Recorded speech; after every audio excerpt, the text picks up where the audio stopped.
start chugging mayo. Last week, the popular video game Stardew Valley released an update that allows players to drink mayonnaise. Hey, what's up guys, and welcome to Binging with Tail. With this week, we are begrudgingly looking at Drinkable Mayonnaise from Stardew Valley. So let's get right into it.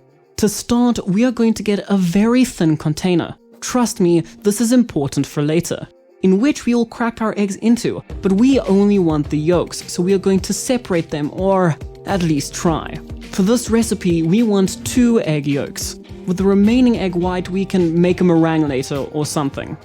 Now it is time to grab our 2 liters of white vinegar, in which we are only using 1 1/3 tablespoons, which will not only help to stabilize the mixture, but also enhance the sharp taste that we are looking for. Now we are going to grab our Dijon mustard and realize it is a lot harder to open than originally anticipated, so we are going to use a knife instead. With our mustard open, we will add 2/3 of a tablespoon into our mixture. That looks like 2/3.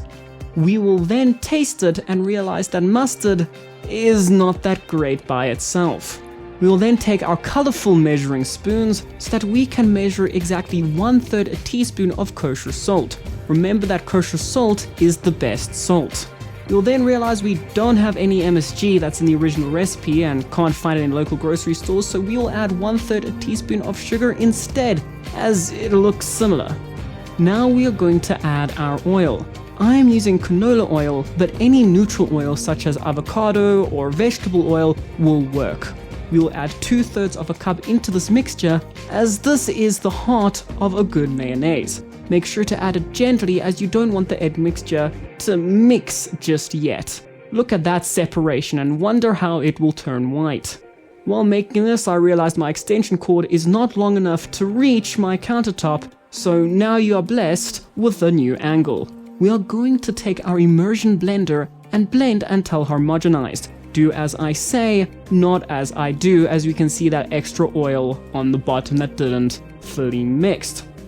Now we are going to take this back to our bad camera quality counter, where we will find that when we taste it, and we will taste it with a nice spoon, it, well, tastes like mayonnaise.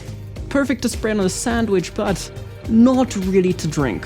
I think we can do better. So after putting that first batch into a container and cleaning our container because we need to use that for later, I want to make a less traditional mayonnaise. We will start by trying to one-hand crack a whole egg into our container and failing miserably. We're going to try again and then give up on our dreams of becoming a professional chef, but at least our eggs are in. Now we are going to add our Dijon mustard again, but only 1 teaspoon's worth. That hits the side of our container because, well, mustard is a lot harder to work than we originally thought. We taste again and realize it doesn't suddenly taste better, but instead of vinegar, we're going to add 2 tablespoons of lemon juice, which equals about 1 average lemon, if unlike me, you decide to actually use a lemon. Now we will add 1 teaspoon of diced garlic, or about 1 whole clove's worth, and lastly 1 teaspoon of kosher salt. Remember to only use kosher salt. Now, instead of immediately adding our oil into the mixture, we're going to blend just that off screen. With the mixture sufficiently mixed and our frame widened for some reason, we will begin to add in our oil. This time we are going to use 2 whole cups worth of oil and add it in slowly, as we want our mixture to be in 2 layers, 1 oil and 1 of our egg thing. If you have better measuring cups, you might be able to do it smoother than me, but it doesn't matter. As you can see, we have 2 different layers. Now we will take it back to camera angle 2, where we will begin mixing it. Remember, you do it slowly, pulsing up and slowly combining the 2 until it forms a mayonnaise-like consistency, as it is, well, mayonnaise. Now we will take it back to our counter, where we will flip a spoon and then taste it, and it tastes like mayonnaise. This is far better than the first batch though, so now all that is left to do is to fill a glass partly with our pure mayonnaise, take it off screen where we will do unimaginable things to it so that it resembles a liquid, and take the tiniest of sips. Mayonnaise should not be drunk. If you like this video, like and subscribe. Cheers!